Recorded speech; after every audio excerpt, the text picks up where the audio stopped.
ভেজাল বিরোধী অভিযান চালিয়ে দেশজুড়ে ব্যাপক জনপ্রিয়তা লাভ করেন র্যাবের তৎকালীন নির্বাহী ম্যাজিস্ট্রেট সারোয়ার আলম। সম্প্রতি সিলেটের নতুন জেলা প্রশাসক হিসেবে যোগদান করেছেন প্রশাসনের আলোচিত এই ম্যাজিস্ট্রেট। উপসচিব পদমর্যাদার এই কর্মকর্তা সবশেষ প্রবাসী কল্যাণ ও বৈদেশিক কর্মসংস্থান মন্ত্রণালয়ের উপদেষ্টা আসিফ নজরুলের একান্ত সচিব হিসেবে দায়িত্ব পালন করেছেন। সারোয়ারের বদলির 15 দিনের মাথায় একসঙ্গে কাটানোর বেশ কিছু মুহূর্ত তুলে ধরে নিজের ফেসবুক ওয়ালে আবেগঘন স্ট্যাটাস দিয়েছেন উপদেষ্টা আসিফ নজরুল। আইন উপদেষ্টা তার পোস্টে লেখেন, সারোয়ারকে আমি প্রথম দেখি আলোচনার টেবিলে। প্রবাসী কল্যাণ মন্ত্রণালয়ের দায়িত্ব মাত্র নিয়েছি তখন।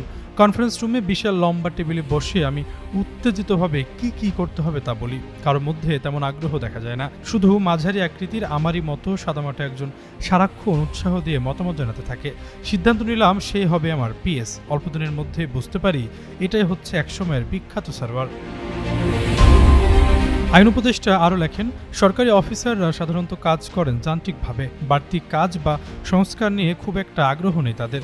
তবুও সারোয়ারের মতো অফিসারদের সার্বক্ষণিক সহায়তার সমর্থন নিয়ে কয়েকটা বড় কাজ করতে পেরেছি। নিজের কর্মকাণ্ডের প্রসঙ্গ তুলে ধরে তিনি বলেন, লক্ষ্য যা ছিল তার অর্ধেকের মতো করতে পেরেছি। এর মধ্যে একদিন এলো সারোয়ারের বদলির খবর। সিলেটে সাদা পাথর বিতর্কের পর তড়িঘড়ি করে তাকে সেখানে ডিসি হিসাবে নিয়োগ করা হয়েছে। অবাক হয়ে দেখলাম আমার সিলেটি বন্ধু আর পরিচিত মহলে আনন্দের বন্যা বয়ে যাচ্ছে। আমি তাকে আটকায় আর কোন বিবেচনায়।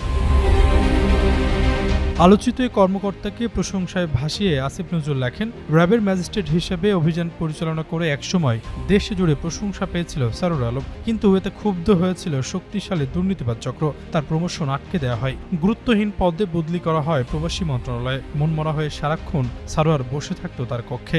সবশেষ তিনি লেখেন, সারোয়ার আপনাকে মিস করি, দোয়া করি জুনিয়র অফিসাররা শিখুক আপনাকে দেখে। শুধু সিলেট না, সততা, সাহস আর কর্মনিষ্ঠার জন্য সারা দেশের মানুষ আপনাকে ভালোবাসে। আশরাফুল ইসলাম, যুগান্ত নিউজ।